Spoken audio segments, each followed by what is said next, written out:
Plus grosse arnaque dans lesquelles je suis tombée quand j'étais en première année d'études de santé. Les prépas.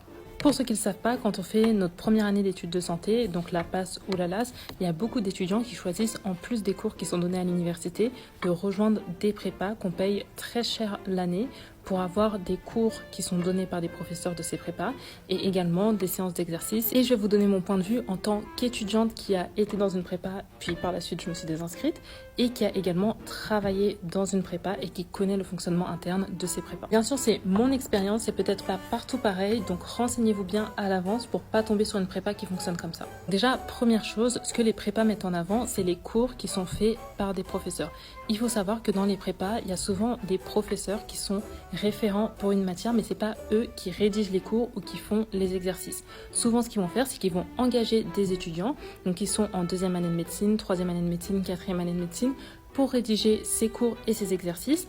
Et les prépas, par contre, vont appuyer leur réputation sur le fait que eux rédigent des cours et des exercices par des professeurs qui sont reconnus et qu'en parallèle, au sein des tutorats, les cours et les exercices sont rédigés par des étudiants.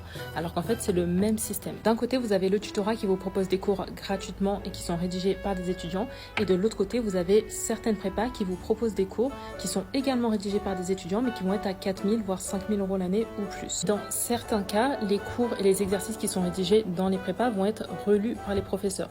Mais très souvent, les professeurs vont assez rapidement et n'ont pas le temps de relire tous les nouveaux QCM, tous les nouveaux exercices ou même tous les nouveaux cours qui sont rédigés. Donc en fait, le cours dans la prépa ne va être rédigé que par un étudiant et ne va pas être revérifié par un professeur qui est confirmé. Et là où ça pose un très gros problème selon moi, c'est que la prépa, elle a un coût qui est très élevé.